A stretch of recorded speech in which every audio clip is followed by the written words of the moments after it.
इसमें इवैल्यूएशन का बहुत कठिन प्रक्रिया है, बट उसका भी हम लोग रास्ता निकालेंगे। लेकिन हम लोग शुरू करेंगे पहले मैथ्स और साइंस से, जो इमीडिएटली हम लोग उसको ऑनलाइन एग्ज़ाम लेंगे और उसके बाद रिजल्ट आ जाएगा। और भाषा है और जो वाद विवाद है इसके लिए अलग से कार्यक्रम, बट मैं ज़रूर इस सुझाव से सहमत रखता हूँ और हम लोग कोशिश करेंगे कि जल्दी ही जल्द ये ऑनलाइन जो ओलंपियाड की प्रक्रिया है ये क्लास 4, 5, 6, 7, 8, 9, 10 सबके लिए हम लोग आयोजित करेंगे। Thank you so much sir. एक बच्ची प्रिया कुमारी जो 7वीं में पढ़ती है, उत्क्रमित मध्य विद्यालय धर्मपुर नालंदा से है। इसने सवाल पूछा है सर कि स्कूल का संचालन फुल डे है, जिसके कारण यूनिफॉर्म की सफाई, स्कूल बैग, जूतों की सफाई एवं बाल और नाखून की कटाई का पर्याप्त समय नहीं मिल पाता है, जिसके कारण कभी कभी गंदा यूनिफॉर्म या नहीं सूखने के कारण गीला यूनिफॉर्म ही पहनकर स्कूल जाना पड़ता है। क्या शनिवार को स्कूल का संचालन पूर्व की बात ही हाफ डे नहीं हो सकता है? देखिए, हाफ डे का तो समस्या है, क्योंकि आरटी में हमको एक सप्ताह में कितने घंटे पढ़ाने हैं ये निर्धारित है। और यदि बच्ची को ये समस्या है, ये समझता हूँ, क्योंकि जब भी मैं किसी विद्यालय में जाता हूँ तो बच्चा बोलता है कि मैं पूछता हूँ कि क्यों यूनिफॉर्म नहीं, सर वो गीला हो गया, पीछने के लिए डाल दी जी। तो ये समय समय पर कौन पीछने के लिए डाला है और कौन जानबूझ के यूनिफॉर्म में नहीं आया है, इसका हमेशा डाउट रहता है। तो अगर धोने का ही समस्या है, पीछने का ही समस्या है, तो हम शनिवार को कम से कम एक दिन नॉन यूनिफॉर्म डे रख सकते हैं। हेड मास्टर ये अपने स्तर पर ये डिसाइड कर सकते हैं कि शनिवार को नॉन यूनिफॉर्म डे रखें, जब बच्चे की माता या सब लोग अपना कपड़े धुलाएंगे और 2 दिन में तो सूख जाएगा, प्रेस भी हो जाएगा, और मंडे को फिर 5 दिन यूनिफॉर्म रखेंगे। 1 दिन की छूट हम लोग हेडमास्टर को छोड़ देते हैं। अच्छा जी, ठीक है ना, ताकि हेडमास्टर अपने डिसाइड करेंगे, क्योंकि हर चीज का हम लोग यहाँ पे अब गाइडलाइंस निर्धारण नहीं सकते हैं, तो ये इंडिपेंडेंस उसको दे देंगे। तो लिख देंगे कि भाई, लेकिन ये जरूर है कि अगर 1 दिन की छूट दी है तो 5 दिन फिर यूनिफॉर्म होना चाहिए जी। तो ऐसा ना हो कि फिर ट्यूसडे कह देगा पीछने के लिए भेज दिए हैं और वेडनेसडे भी कर देगा। तो ये थोड़ा, या तो आप डिसिप्लिन 7-6 दिन रखिए, या फिर आप 1 दिन नॉन यूनिफॉर्म देते हैं। बाकी प्राइवेट स्कूल में भी ऐसे ही है जी, 1 दिन वो टी शर्ट पहन के आते हैं और अन्य ड्रेस पहन के आते हैं, तो हम लोग भी कर सकते हैं जी। एक सुरभि सिंह है, इनका सवाल है, क्या केंद्रीय विद्यालय और निजी विद्यालयों की तरह बिहार के सरकारी विद्यालयों में भी दिसंबर जनवरी महीने में बच्चों और शिक्षकों को ठंड की छुट्टी दी जाएगी? देखिए, इस बार हम लोग समर वेकेशन का टाइम निर्धारित कर देंगे और बिल्कुल स्पष्ट डेट्स है, मतलब इस तारीख से इस तारीख तक हम लोग दिसंबर में निर्धारित कर देंगे, ताकि सभी जो भी टीचर हैं अपना समर वेकेशन प्लान कर सकें पूर्व से। उस दिन उस पीरियड में कोई क्लासेस नहीं चलेंगी जैसे पूर्व में चलती थी, और पूरी छुट्टी रहेगी उस समर वेकेशन में। टीचर अपना जाएं, घूमें, यहाँ जाना जाएं। बहुत सारे टीचर्स अन्य राज्यों से भी आए हुए तो अपने घर जाएंगे जी। और समर वेकेशन के पूर्व केवल इतना ही हम लोग टीचरों से अनुरोध करेंगे कि समर वेकेशन में आप बच्चों को होमवर्क देंगे, समर होमवर्क देंगे और प्रोजेक्ट वर्क देंगे। जैसे प्राइवेट स्कूल में होता है ना कि आप एल्बम बना के लाइए, अपने गांव में कौन कौन पत्ते हैं, कौन कौन फूल हैं, या कौन कौन जानवर के चित्र हैं, तो एक कुछ होमवर्क जो है वो आप समर वेकेशन में देंगे, लेकिन क्लासेस नहीं होंगी जी। तो ये बिल्कुल हम लोग इस बार दिसंबर में ही पूरे साल का कैलेंडर निकालें। जहां तक इस विंटर के हॉलीडेज की बात है, तो बिहार में जो मौसम का जो रुख रहता है, एक समय होता है जब वैसे ही ऑटोमेटिकली डिजास्टर मैनेजमेंट में छुट्टियां डिक्लेयर हो जाती हैं जी। और ये शक्तियां हम लोगों ने डीएम को दी हुई है कि डीएम अपने आप छुट्टी जब अधिक ठंड हो जाती है डिक्लेयर कर दीजिए, तो विंटर वेकेशन वैसी हो जाती है जी। तो समर हम लोग फिक्स कर देंगे जी। और वो भी हम लोग इस बार टाइमिंग देख लेंगे कि कब अधिक गर्मी है, कब है, क्या है, और उसी अनुसार लास्ट ईयर का जो टेम्परेचर ट्रेंड रहा है उसी के अनुसार उसको मैच करके हम लोग समर वेकेशन देंगे। और विंटर तो ऑब्वियसली पता ही है कि कब ठंड होती है जी, और डीएम लोग ऑथराइज है। Thank you sir. एक बीपीएससी की टीआरई 1 की शिक्षिका है ऋतु राज, प्राथमिक विद्यालय 5 गाछी टेढ़ागाछ किशनगंज से। इनका सवाल है कि शिक्षा को रुचिपूर्ण और बहुआयामी बनाने के लिए स्कूलों में स्मार्ट कार्ड, स्मार्ट बोर्ड या प्रोजेक्टर उपलब्ध करवाने के बारे में भविष्य का क्या प्रावधान हो सकता है। एनिमेटेड पाठों का समावेश छात्रों का ध्यान आकर्षित करती है, जिससे गतिशील शिक्षण वातावरण बनता है और सीखना दिलचस्प और बहुआयामी होता है। देखिए, हम लोगों ने बिल्कुल किसी टीचर को रोका नहीं है। आप 42 इंच का टीवी खरीद लीजिए और अपना क्लास चलाइए जी। और जो सरकार जो शिक्षा का कोष उनका है, जो राशि है, विकास मत है, आप खरीद लीजिए, मना नहीं किए। बाजार में अपना लोकल में जाइए, टीवी खरीद लीजिए, यूएसबी पेन ड्राइव लगाइए, काम क्लास चला लीजिए। तो ये हम लोगों ने किसी को नहीं रोका। तो जिसको जहां जगह मिले, टीवी लगाना हो, प्रोजेक्टर खरीदना, अपना खरीद लेना। तो 50,000 से नीचे आता है टीवी जी। बड़ा बड़ा टीवी आता है, गांव में मिलता ही है, सब घरों में टीवी है। तो ये हेडमास्टर पर निर्भर है और स्कूल का मैनेजमेंट पर निर्भर है कि वो कैसे संचालन करे। बिल्कुल, हम लोगों ने किसी प्रकार का कोई रोक नहीं लगाया है। और जहां तक राज्य स्तर की बात है, हाँ, हम लोग कोशिश कर रहे हैं कि सब जगह स्मार्ट क्लासेस लगे, स्मार्ट बोर्ड लगे, बट मल्टीमीडिया टीचिंग जो टीवी के माध्यम से होती है वो तो खुद ही कर सकते हैं जी। एक प्रेम प्रकाश मिश्रा जी हैं, अध्यापक टीआरई 1 के हैं, उर्दू प्राथमिक विद्यालय मदनपुर औरंगाबाद में है। इनका सर सवाल है कि उर्दू विद्यालय में सामान्य शिक्षक के पदस्थापन के कारण बच्चों को पढ़ाने में बहुत परेशानियां आती हैं, क्योंकि सारी पुस्तकें उर्दू में हैं, हिंदी और अंग्रेजी छोड़ के, और उर्दू न आने के कारण गूगल ट्रांसलेट का उपयोग करना पड़ता है, जिसमें कई बार बहुत परेशानियों का सामना करना पड़ता है। क्या विभाग इस पर कुछ विचार करना चाहेगी कि उर्दू विद्यालय में पदस्थापित सामान्य शिक्षक का ट्रांसफर या प्रतिनियुक्त किसी अन्य हिंदी विद्यालय में हो सके? देखिए, उर्दू विद्यालय में जैसे कि खुद ही कह रहे हैं कि सब सब्जेक्ट्स उर्दू नहीं है, कुछ हिंदी और इंग्लिश है और कंप्यूटर भी है जी। तो जो सब्जेक्ट्स इनके उर्दू से संबंधित नहीं है वो तो पढ़ा ही सकते हैं जी। लेकिन एक बार रिव्यू कर लेंगे कि कितने उर्दू टीचर हैं, कितने ये हैं, हिंदी टीचर उर्दू स्कूल्स में हैं। बट जो नॉन उर्दू नोइंग टीचर हैं, कम से कम जो गैर उर्दू सब्जेक्ट्स हैं जी, कंप्यूटर है, उस मतलब कुछ साइंस है, ये सब पढ़ा ही सकते हैं जी। बट ये हम लोग मिसमैच जो हो गया है, ये एक बार चेक कर लेंगे जी। Thank you sir. क्या विनय स्कूल शिक्षक है सीवान से, क्या अब कक्षा 8वीं और 10वीं के बच्चों को मुख्यमंत्री बिहार दर्शन योजना के द्वारा भ्रमण नहीं कराया जाएगा?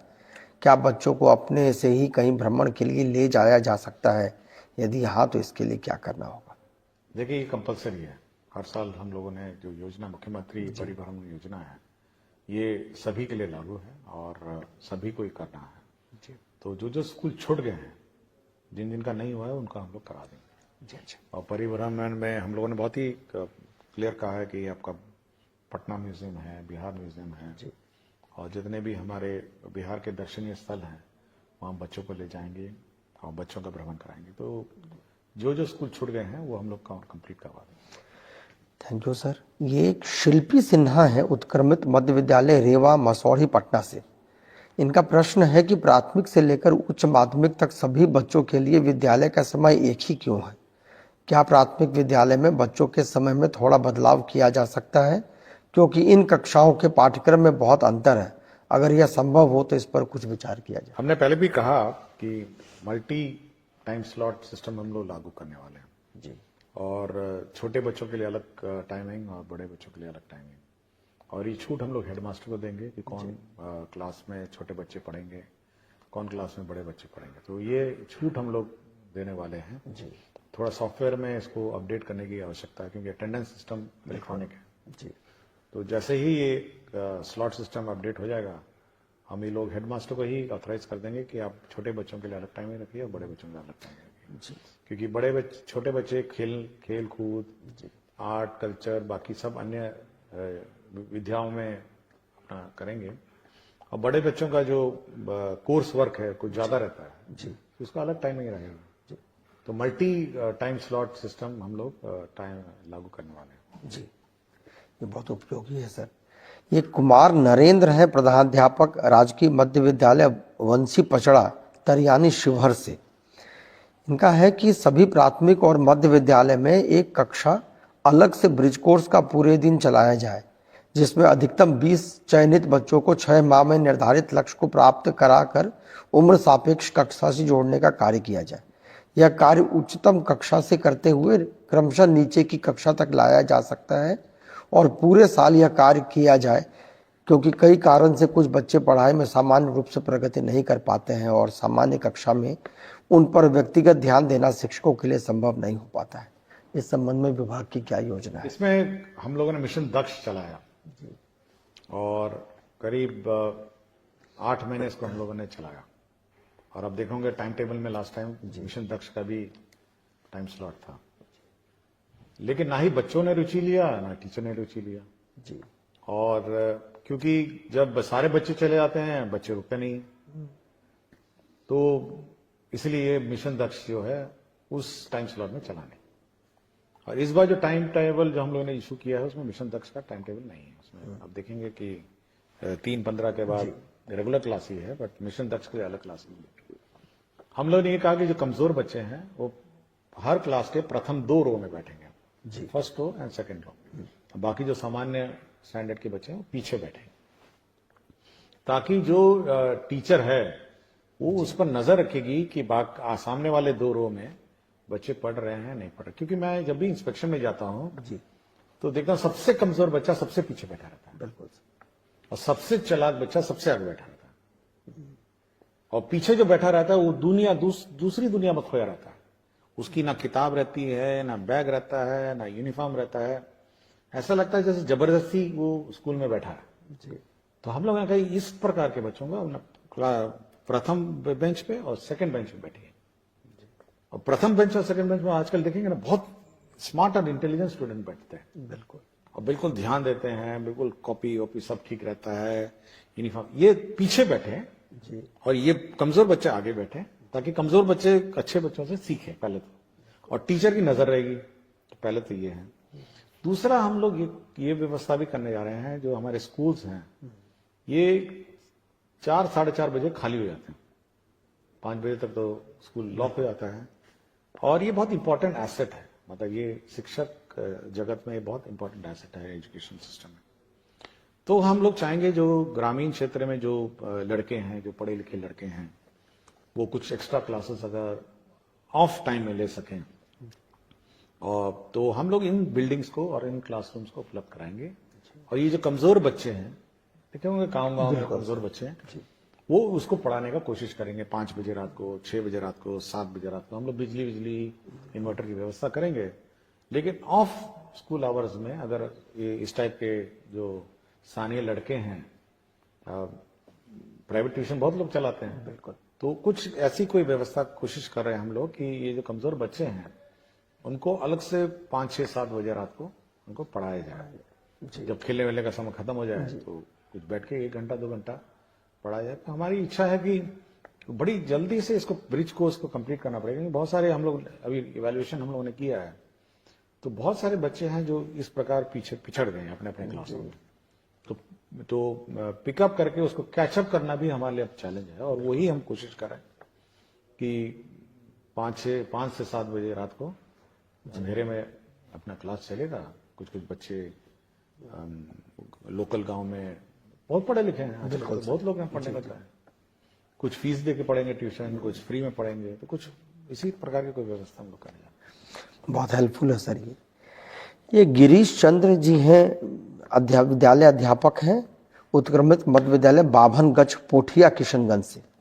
इनका है शिक्षा कोष पर डेली क्लास एक्टिविटी के रूप में कंपलसरी पाठ जोड़ा जाए, जिसमें प्रत्येक कक्षा में मासिक सिलेबस के अनुसार शिक्षकों के द्वारा क्या पढ़ाया जाना है का जिक्र हो। साथ ही प्रत्येक दिन पढ़ाए जाने वाले पाठों की जानकारी तस्वीर के साथ शिक्षकों के द्वारा खुद के आईडी से अपलोड करने की व्यवस्था होनी चाहिए।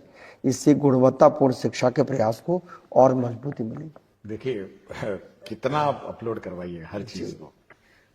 देखिए हम हमेशा चाहते हैं कि शिक्षक जो है मोटिवेटेड और अपनी स्वेच्छा से इंडिपेंडेंट है। जितना आप कहिएगा कि इधर जा रहे हैं तो वो भी अपलोड करिए, उधर जा रहे हैं अपलोड करिए, ये भी करिए तो अपलोड करिए, तो भाई ये तो आपको लोकल स्थानीय व्यवस्था है और हेडमास्टर और टीचर की कमेटी का व्यवस्था है। अभी हाल ही में मैं आरा गया था जी। आरा में एक स्कूल में मैंने देखा कि वहां पे दीवार पे ही लिखा हुआ है, मतलब पूरा का पूरा टाइम टेबल है कि सप्ताह में मतलब कौन सा क्लास का कब टाइम टेबल होना चाहिए, क्या चैप्टर होना चाहिए, पूरा लिखा हुआ है। और ये भी अंकित है कि वो चैप्टर ऑन टाइम है या पिछड़ गया है। तो ये हेडमास्टर बहुत ही जहां जहां इनोवेटिव है, जहां जहां मेहनत कश है, वहां तो उन्होंने सुनिश्चित कर दिया कि भाई टाइम टेबल किस टाइम टेबल है, चैप्टर 5 होना चाहिए जी, क्या हम चैप्टर 5 पहुंचे हैं या चैप्टर 5 से पहले चल रहे हैं। तो हर क्लास का, हर टीचर का उसने पूरा मैपिंग किया हुआ था। तो ये हेडमास्टर और टीचर लोग अपना करें, और मेरे विचार से अगर स्कूल अपने एक एज अ टीम जी करेंगे तो ये हम लोग रोज, मैं बार बार बोलता हूं, पुलिसिंग हमसे क्यों करवा रहे हैं, क्यों चेक करवाना चाहते हैं रोज। अब अपनी टीम है, आपका बच्चा है, पढ़ाइए ना, बिल्कुल सब छूट आपको दी हुई है, आपको समय भी निर्धारित है। तो आप अपने मोटिवेशन से ये सब काम करिए और कोशिश करिए कि एक मॉनिटरिंग सिस्टम स्कूल में अपने इंटरनली भी बिल्ट हो, बिल्कुल हर चीज ई शिक्षा कोर्स पर नहीं हो, क्योंकि आप फिर तंग आ जाएंगे कि ये भी डेटा डाला जाए, वो भी डेटा डाला जाए, मिड डे मील भी डाला जाए, अटेंडेंस भी डाला जाए, सब कुछ डाला जाए। तो बाद में लोग, शिक्षक ये कहने लगेंगे कि भाई हम लोग तो ई शिक्षा कोर्स को जवाब देते देते समय बीत गया, पढ़ाएंगे नहीं। हम तो कह रहे हैं पहले पढ़ाइए ना, पहले पढ़ाइए। हम तो बहुत लिमिटेड डेटा आपसे लेंगे ना, हर चीज का डेटा थोड़ा ना हम लोग ले रहे हैं आपसे, केवल अटेंडेंस लेता हूं, मिड डे मील का भी मैंने बोल दिया है, और बाकी जब सब स्कूल में टैब होगा तो फिर कुछ और डेटा मांगा जाएगा। बिल्कुल, लेकिन हर चीज का हमको मत कहिए कि ई शिक्षा कोर्स में होना चाहिए। स्कूल अपने नियंत्रण और अपने डिसिप्लिन में चले। बिल्कुल सर। एक मोहम्मद वासीम अहमद है, ये उत्क्रमित हाई स्कूल रामनगर इस्माइलपुर भागलपुर से है। I request you to please give instructions to all the DOs and DPOs to release list for 6 residential training by Friday evening or on Saturday by 4 p.m. ये तो फ्राइडे की बात कर रहे हैं, मैं कहता हूँ एक सप्ताह पहले होना चाहिए। बिल्कुल, सब परिवार को अपना प्लानिंग भी करना ना कि कहीं बाहर जाए। और मैंने ये भी कहा है कि अपने जिले में ही ट्रेनिंग हो जी, और बायोमेट्रिक भी हो। तो मैं चाह रहा हूं, मैं कोशिश में हूं कि सभी जो ट्रेनिंग है उनके अपने जिले में होंगी, और एक सप्ताह पहले कम से कम एडवांस सूचना होनी चाहिए। बहुत